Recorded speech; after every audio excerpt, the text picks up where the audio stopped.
YouTube, you clicked on the video for a reason. Let's do the Overwatch review. Now, let me say this.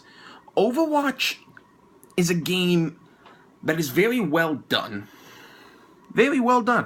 I'll have to give it that. The game is incredibly well done. As you can see, I like Overwatch. I bought the statue if you guys can't see it. And you guys hopefully you guys watched the unboxing of the collector's edition that I have. I thought Overwatch, going into it, would maybe be one of the better games to come out this year. And it is. But first, I gotta get some things off my back. To anyone giving this game a 10 out of 10, Game Informer. That's a load of shit. This game is not perfect. Let me show you, or let me tell you why this game's not perfect. Now, while this game is still very well done, okay, and the reason I'm reviewing this, I've played enough of it now to where I know most of it, played most of the characters, like 18 or 20 of them probably by now, and I know each character, whether it's balanced, broken, or whatever. If your team is playing in a party, you need two people to play. You need a Reinhardt and a Bastion. 99% of the time, you're going to win then. If you can communicate well enough, it's going to happen. You will obliterate. Maybe not win, but your team will obliterate. If you're not playing the objective, you're going to slay, and you're going to slay a lot. But there are good things and bad things. Now, the balancing, I will say, for most characters are really well done. There's not actually that many characters that I think of that think, hey, that character needs a nerf. Besides maybe Bastion and Tracer, those are the only two characters that I actually think need a massive buff. And we'll see them as they go, and you know they're giving us free heroes. But, again, I review most of my games, as you guys know, on the Xbox One. Now, granted, I could be wrong in reviewing this on the Xbox One, because this game is primarily a PC game. This game was invented for the PC, just like all of Blizzard's games, with the exception of Diablo, which got ported over years after the original game came out. It didn't come out till Reaper of Souls came out.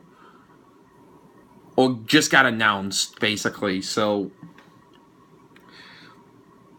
Now, maybe I'm wrong on this, but here's what I can say is that it's bullshit on.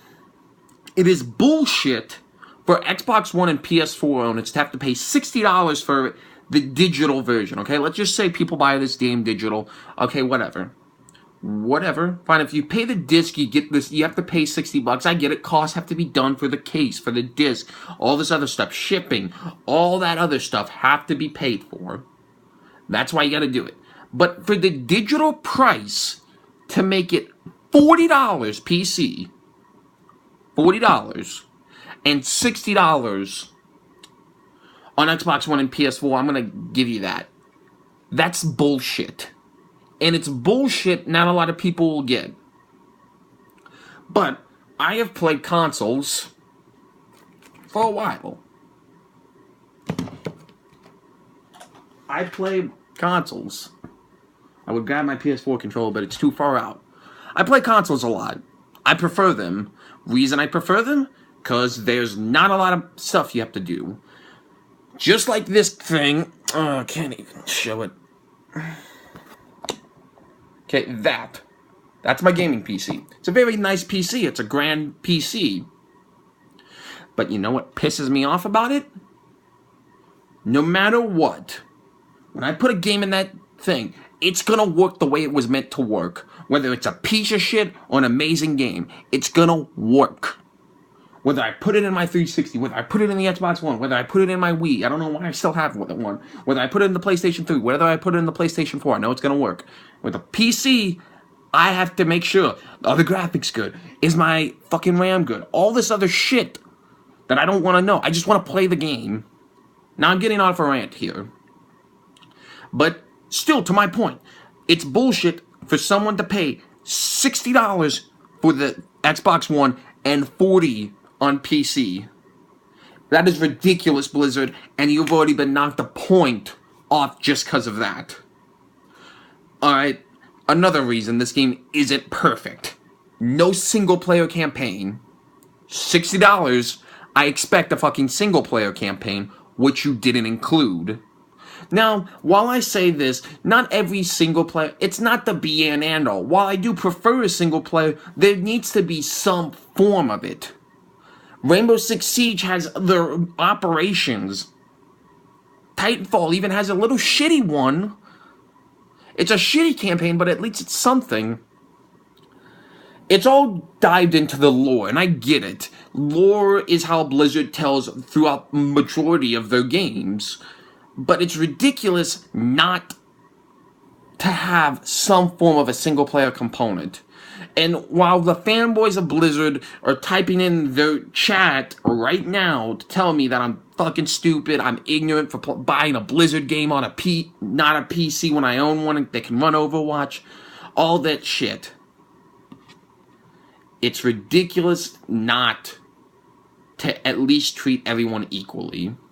Now let's actually get into the gameplay. First thing that you'll notice is that you get to go all across over the world, really, whether it's California, whether it's Japan, whether it's Asia, Greece, all these beautiful locations that have a point. Now, Overwatch again has another major flaw. There isn't enough game modes. Let's go capture a fucking objective. Let's go capture a fucking objective. Let's push a fucking objective. Let's capture 2 objectives to win a match, and vice versa. It gets repetitive. While I'm still having fun doing it, I wish there was still more to scratch the surface on. It feels like Overwatch is a game that is very, very much done, just missing modes. And when people ask me, why do I prefer Battleborn over this is exactly why. Because when I bought Battleborn, I knew exactly what I'm getting myself into. A game's multiplayer that is rightfully, you could put it as like a $30, but it gives you a campaign. It gives you something else. It gives you all of this for $60. Doesn't charge you more on the PC. Doesn't charge you less on PC. Doesn't charge you less on consoles. It doesn't matter how you buy it. You get $60. You get what you get. And Overwatch is only multiplayer, and to charge console players more and more. Now, the gameplay, the meat and gritty of it all, that's why you buy Overwatch, is fucking spectacular. It's spectacular from top to bottom. Characters, it's always a counter, and how you play as a team will matter so much. The game is absolute blast. When you play with friends, it's a fucking blast. And you could play it for hours and hours and hours and hours. But the game's major flaw is all of this. Is that there still isn't enough modes. I would be okay with no single player, with paying the extra $60 if you had more modes. It's literally a matter of pushing something or going to capture something. And while this gets fun or just defend it, there's only so many times that you can play something before it becomes steel, and that's what Overwatch will have to encounter soon. With Battleborn, I still feel like there's more to play.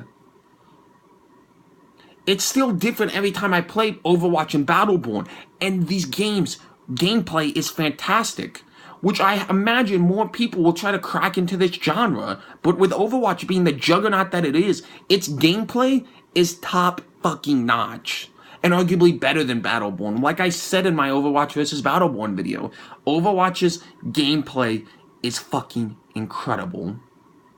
But with all this being said, I give my final verdict for Overwatch an 8 out of 10.